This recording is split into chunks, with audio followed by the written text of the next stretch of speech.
All right, so this is number 3. It's actually been a few days since the last episode that you saw yesterday, the jury duty episode, where I just spent a lot of time going over the research, the notes, the early ideation lines of stuff, all the little bits and pieces that were coming out of me when I had the initial idea for doing this. And so I just went through there, and I started to solidify it into more of a movie, in more of the generic sense. And so I realized that, being 3 of these in, you really only have an idea of the base idea of what the movie is. This movie is about, the 4 days it took to move the David from the museum, the opera, the studio where it was at, to the Palazzo Vecchio, or the Palazzo della Signora. So it was about those 4 days of moving. That's all I had, really. Or that's all I really told you guys. I had little notes on who I wanted the main characters to be, who I wanted this to focus on. And so it's probably a good chance for me to explain that a little bit more.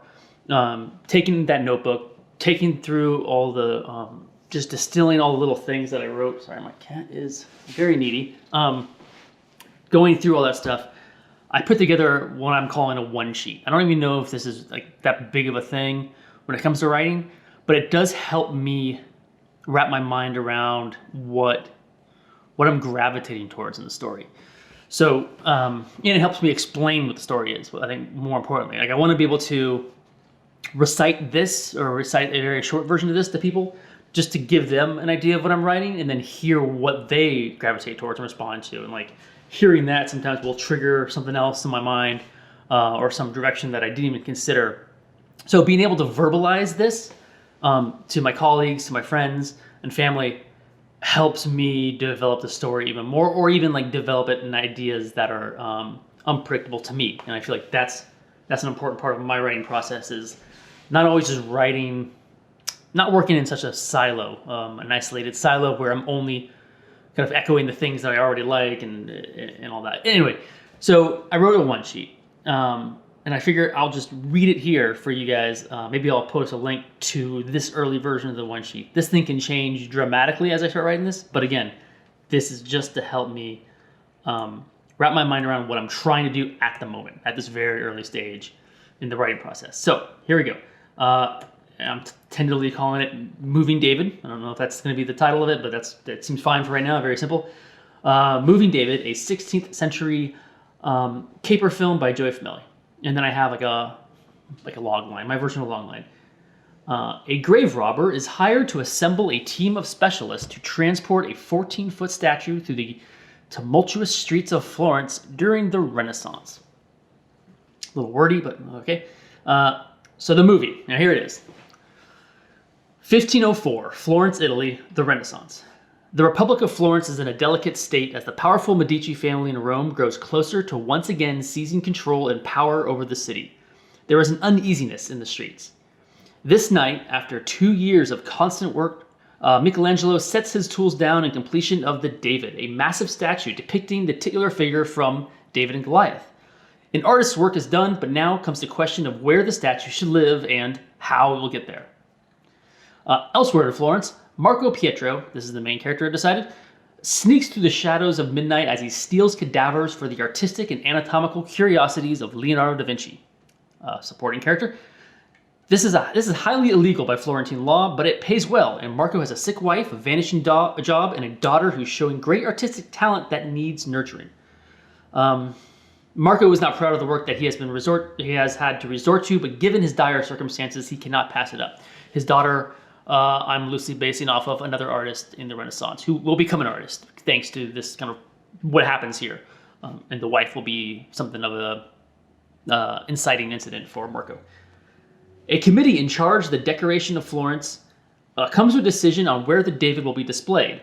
In front of the Palazzo della Signora, a palace a half a mile away from Michelangelo's studio in the opera.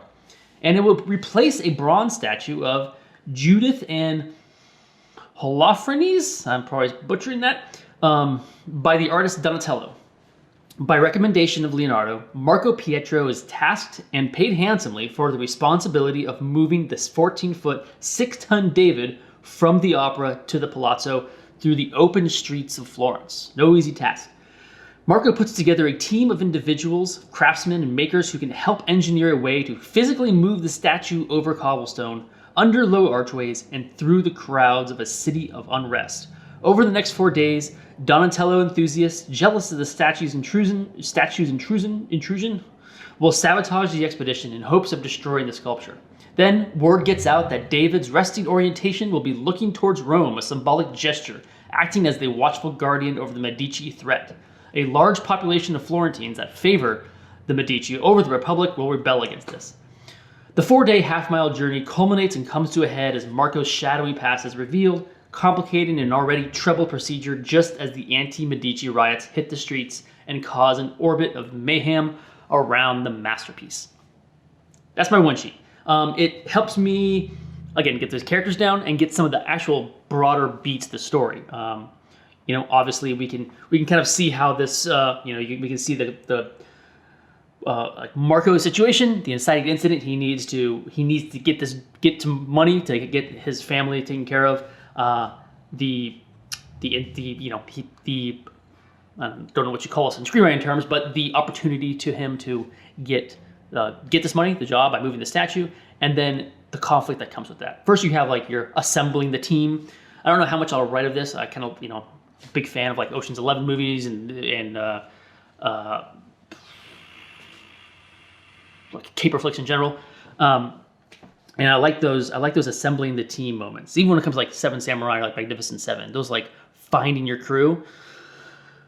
I like those. I don't know if I want to replicate that exactly, but it's in here and it gives me the option if I want to do that, if I want to do that quickly in a montage. Either way, a team needs to be assembled. That will give me a chance to write in some more colorful characters.